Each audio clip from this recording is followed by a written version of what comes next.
Okay అండి, sounds produced on tabla are known as bols కదండి. ఇందాక మనం అనుకున్నట్లు హిందీ పదాలు బోల్స్. బోల్స్ అంటే తబ్లాలో వచ్చే సౌండ్స్ అండి.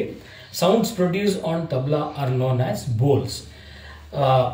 రైట్ హ్యాండ్ బోల్స్ వేరేగా నేర్చుకోవాలి, లెఫ్ట్ హ్యాండ్ బోల్స్ వేరేగా నేర్చుకోవాలి. అంటే రైట్ హ్యాండ్లో వచ్చే సౌండ్స్, రైట్ హ్యాండ్ ఎక్కువ మంది రైట్ హ్యాండ్ ఈ చిన్న తబ్లా వాడతారండి. దీన్ని యాక్చువల్గా తబ్లా అంటాము అండ్ దీన్ని డగ్గా అంటామండి.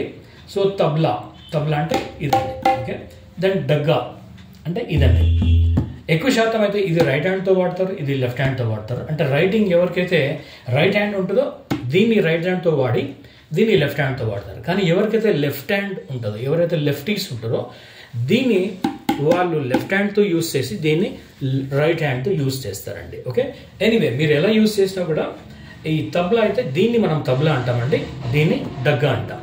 సో ఫస్ట్ తబ్లాలో వచ్చే సౌండ్స్ ఏంటి అనేది చూద్దామండి. నేను వీటిని ప్లే చేసి కూడా చూపిస్తాను ఇప్పుడు. సో రైట్ హ్యాండ్ అంటే తబ్లాలో వచ్చే సౌండ్స్ ఎన్ని ఉన్నాయి? 1, 2, 3, 4, 5, 6, 7, 8 ఆల్మోస్ట్ 8 సౌండ్స్ ఉన్నాయండి. క్లాసికల్గా అయితే ఇంకా కొన్ని సౌండ్స్ ఎక్స్ట్రా వస్తాయి. మనమైతే నేర్చుకునేది లైట్ మ్యూజిక్, చర్చ్లో ప్లే చేయగలిగితే సరిపోతుంది అన్న వాళ్ళకి ఇవి ఓకే అండి. సో ఫస్ట్ సౌండ్ తా, దెన్ సెకండ్ సౌండ్ నా, దెన్ థర్డ్ సౌండ్ తి అండ్ తి. ఇది ఎలా వస్తుందని నేను మీకు డీటెయిల్గా చెప్తానండి. ఓకే, ప్లే చేసి కూడా చూపిస్తాను. దెన్ ఫోర్త్ సౌండ్ తిన్ అండ్ అదే తీన్. ఓకే, ఇదేమో షార్ట్గా పలుకోవచ్చు, ఇది తీన్ అనొచ్చండి. అండ్ ర, డబుల్ ఆర్ అంటే ర, దాని డబుల్ టీ అంటే ట్ ట్ ట్. ఓకే, లేకపోతే దాన్ని తెట్ అని అంటారు, లేకపోతే తిట్ అని కూడా అంటారండి. దెన్ ఇంకో సౌండ్ తున్. ఈ సౌండ్స్ ఎలా వస్తాయి నేను తబ్లా పైన ప్లే చేసి చూపిస్తానండి. దెన్ లెఫ్ట్ హ్యాండ్ సౌండ్స్ ఈ విధంగా ఉన్నాయండి. ఫస్ట్ సౌండ్ అయితే ఘా, ఓకే అండి, ఘా. దెన్ సెకండ్ సౌండ్ ఘే, ఓకే అండి, ఘే. దెన్ గిన్, గిన్ అండి. దెన్ గిడ్, గిడ్.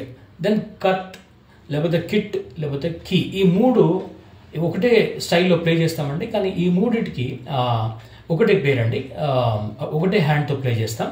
సో కత్ అన్న దాన్నే కత్ అనొచ్చు, కిట్ అనొచ్చు, కీ అనొచ్చు అండి. ఇప్పుడు నేను ఫిజికల్గా నేను ప్లే చేసి చూపిస్తాను. ఇవి మీరు సౌండ్ వచ్చేలాగా మీరు బాగా ప్రాక్టీస్ చేస్తే అప్పుడు మనము ఫస్ట్ తాల్లోకి వెళ్తామండి. అంటే ఫస్ట్ రిథంలోకి వెళ్తాము. ఫస్ట్ అయితే ఇవి మీరు బాగా ప్రాక్టీస్ చేయాలి ఇండివిజువల్గా. కుడి చేయి, లేకపోతే మీరు లెఫ్ట్ అయితే లెఫ్ట్ హ్యాండ్తో ప్రాక్టీస్ చేయాలి.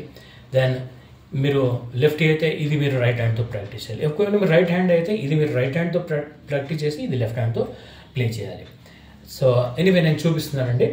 ఇవి ఇండివిజువల్ బోల్స్ అండి. సో రైట్ హ్యాండ్లో వచ్చే సౌండ్స్ వేరు, లెఫ్ట్ హ్యాండ్లో సౌండ్స్ వచ్చే వేరు. నెక్స్ట్ స్టెప్ ఏంటంటే రెండు కలిపి ప్లే చేస్తే అప్పుడు ఈ సౌండ్స్ కొంచెం వేరే పదాలు వస్తాయండి. అది ఎలా అనేది మనం నెక్స్ట్ లెసన్లో చూడబోతున్నాం. సో ఫస్ట్ అయితే రైట్ హ్యాండ్లో వచ్చే సౌండ్స్ ఎలా ఉంటాయి, లెఫ్ట్ హ్యాండ్తో సౌండ్స్ ఎలా ఉంటాయి అనేది ఒక్కసారి మనం చూడబోతున్నాం అండి.